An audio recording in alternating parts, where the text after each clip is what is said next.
This is Jordan Tower with AT News. Make sure you smash that like button, smash that subscribe button. Yeah, we're going to be talking about this again.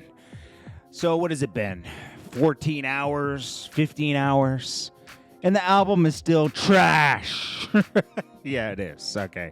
But anyways, Cardi B, she puts out a whole little video talking about the album. It's almost like they get paid extra money to promote the album. Like, you know, to talk about the experience of the album.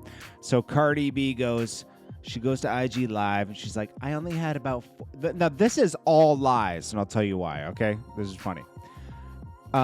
She only had 48 hours to write her verse for the new album.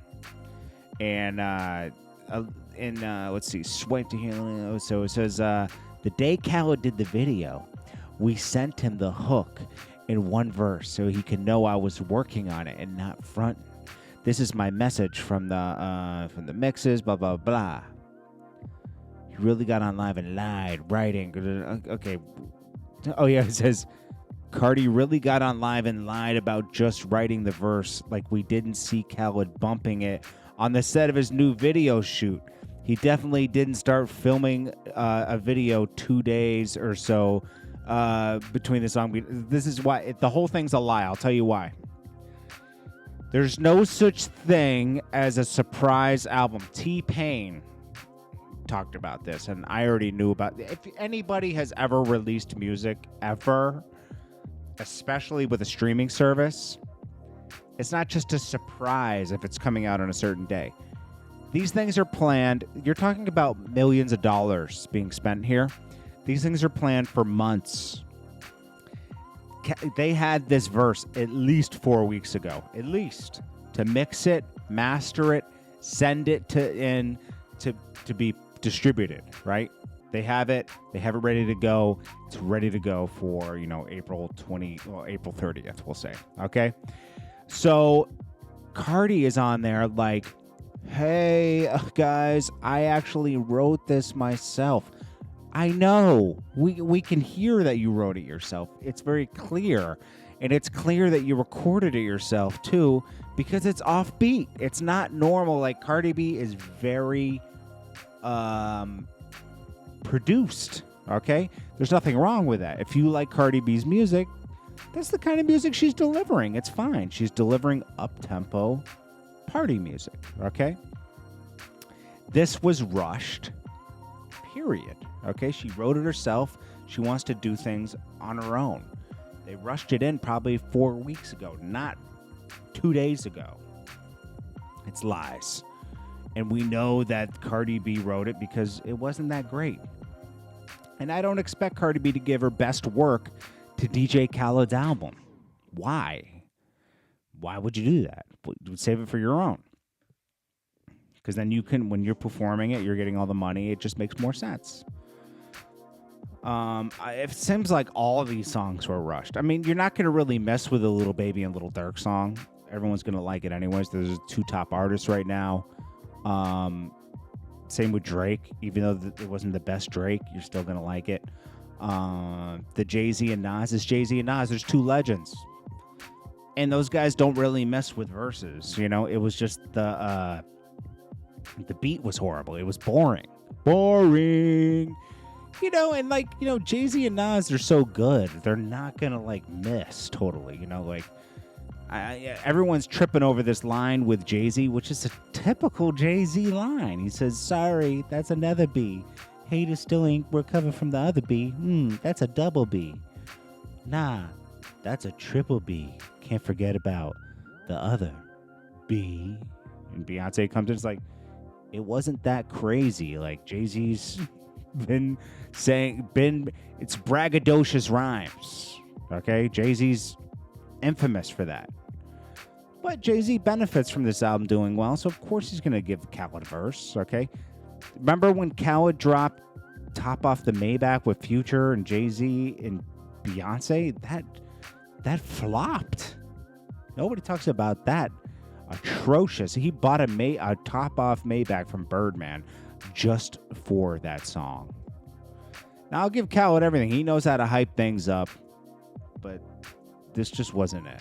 Some people disagree with me, and you're open. It's your ears. Me and you hear things differently. I judge people on their catalog. DJ Khaled's catalog is way better than this album.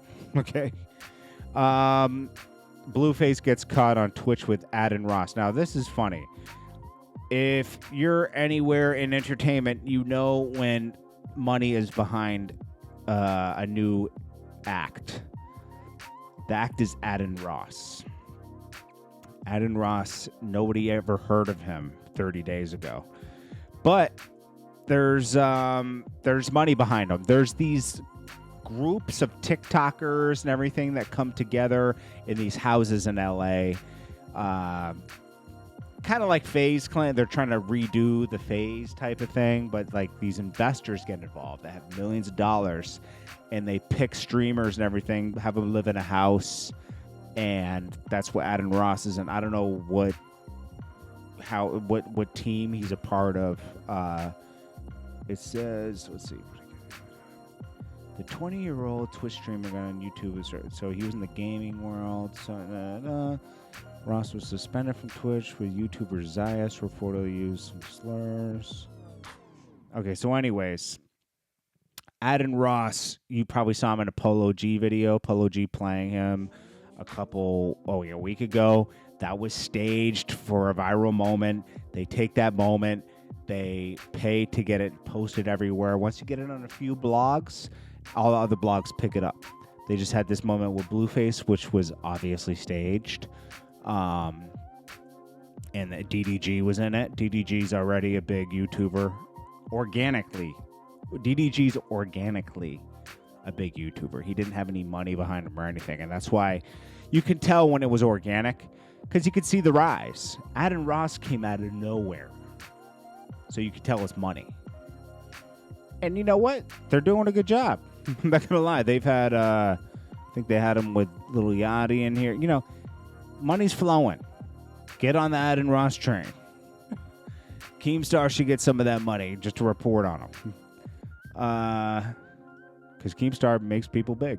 Jay-Z finalized his deal with Jack Dorsey in Square.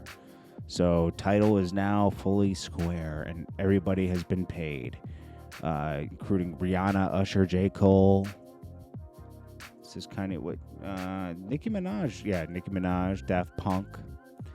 So $297 million, and the Square has reported closed and landed on a slightly larger. Of course they did. You know why? Because people were catching on to the fact that if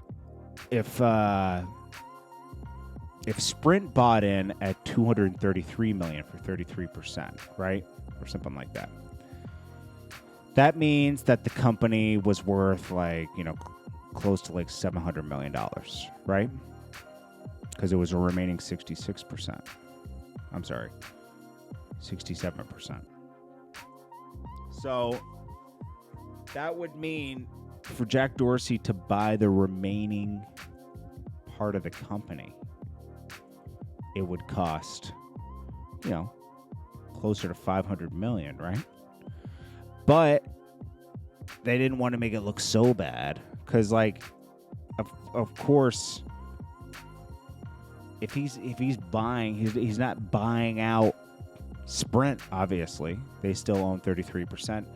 Square will own the remaining. They'll be the majority stakeholders, so they'll own most of it.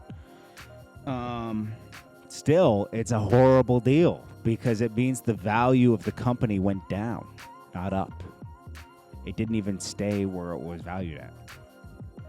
That means Tidal was in trouble. But then it says, look, Square Inc. will receive 80% ownership of Tidal along with licensing deals. See, that doesn't make sense. That doesn't even make sense. So that means they would have had to buy some of it. Himself and the rest of Tidal owners, a nice change. See, it doesn't make sense. This whole deal, people were reporting it weird, but it was pretty simple business, If Sprint bought 33%, that means that Square can't own 80%. They would have had to give part of that money to Sprint. Doesn't make sense. All we know is that Jay-Z was able to walk clean away from this, and that's business.